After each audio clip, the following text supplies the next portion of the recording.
Babe of the day. Babe of the day. Morganna, the kissing bandit. She's one of the most interesting public figures I can think of. She wasn't an athlete, yet her name will always be linked with baseball. She wasn't a model by profession, but appeared in Playboy magazine 3 times. She wasn't an actress, but appeared on TV and in movies for years. How did she accomplish this? She was tall, blonde, pretty, and heavy-chested. Plus, she did one of the most famous publicity stunts over and over. Morganna the Kissing Bandit was a novelty act, of sorts, who came to prominence in 1969 and retired 3 decades later. She got famous in a most unusual way, and once she did, she rode that pony for all it was worth. Her life wasn't all smiles and sunshine in the early days, though. Morganna Roberts was born to a poor family in Louisville, Kentucky. Her mother disowned her as a baby. After that, she went to live with her grandparents for the first 6 years of her life. It was during this time Morganna became a baseball fan. She went to cheer on the local team with her grandpa, and it was a happy memory in an otherwise bleak period of her life. Morganna was then sent to a nearby Catholic boarding school. Her original idea was to be a nun. Yeah, she ended up straying from that a bit. She ran away at age 13, hitchhiking with a friend to Baltimore, Maryland. Morganna begged for work, but was too young to get anything, so she lived on the streets and ate out of the trash. Her biggest benefit is that she developed quite early, looking much older than she really was. Morganna saw an ad in the window of a nightclub, which was looking for a cigarette or camera girl. There was one condition: she had to be 18. She wasn't, but she was desperate, lied about her age, and got a job. However, the owner thought she would do better as an exotic dancer right away. That should give you some idea as to what Morganna looked like at age 13. Morganna didn't even know what the term exotic dancer meant. She went on stage, made a fool of herself, and was reduced to tears. Morganna still kept her job, though, and studied the other girls. By the age of 17, she was extremely successful in her profession. Since she had already experienced great humility early on in life, she combined comedy with her act, and it was a hit. Morganna didn't try to be cool. She didn't sing because, by her own admission, she sounded terrible. But people found her just as endearing telling jokes and doing silly things like wearing huge cowboy hats over her breasts. Morganna achieved cult status before she even became the Kissing Bandit, although that definitely helped. She was in one of those soft-core skin flicks in 1968, a year before she became infamous. August of 1969, though, is when she went from the world of strip clubs and odd little B-movies to the mainstream. In Cincinnati, Ohio, at Crosley Field, Morganna and a friend were watching a baseball game. The famous player Pete Rose of the Cincinnati Reds was on the field. Morganna's friend dared her to rush on the field and kiss him. She did, and caused quite a media sensation.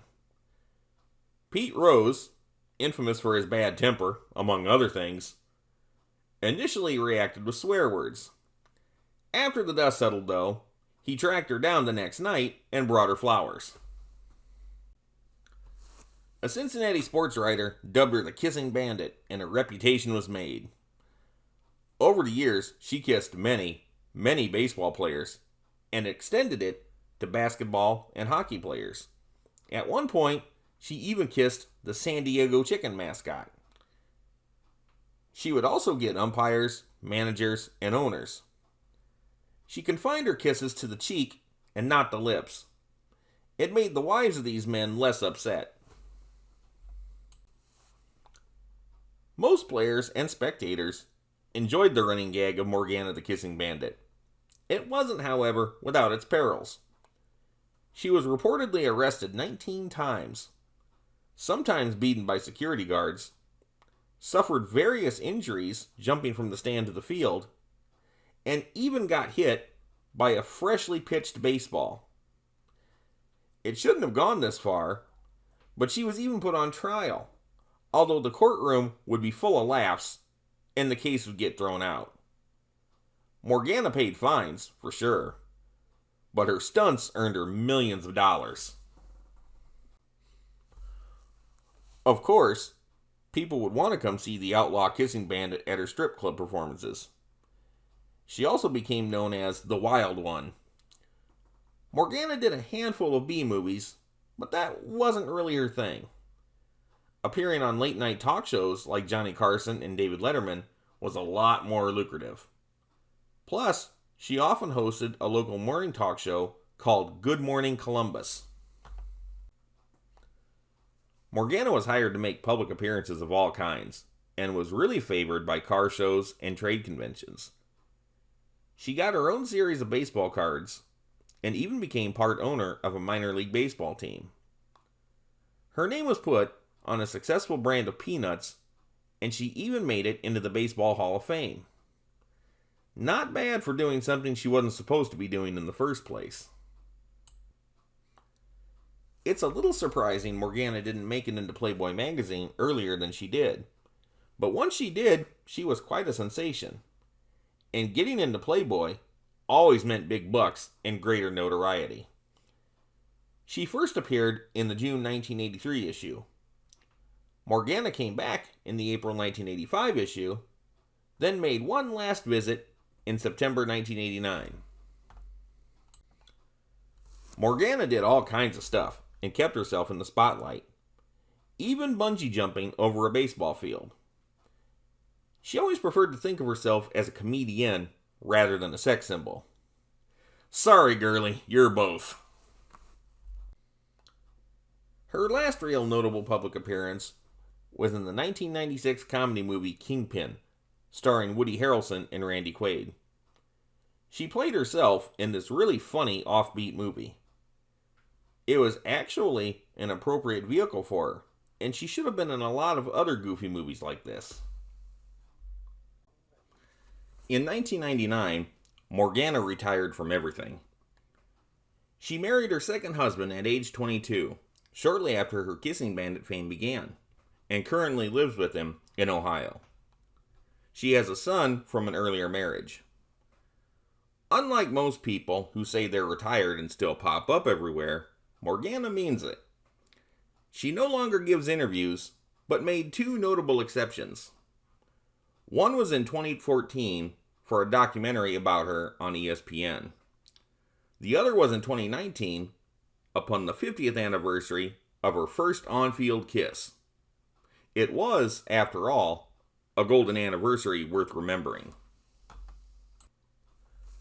Morganna serves as an inspirational tale for anyone, male or female. She came from nothing and made a great success of herself. Not only that, but she's enjoyed her success and avoided the personal and professional pitfalls that so many actors, athletes, models, musicians, and other kinds of celebrities have. For her character, as well as for her looks, Morganna has kissed herself into being a babe of the day, babe of the day.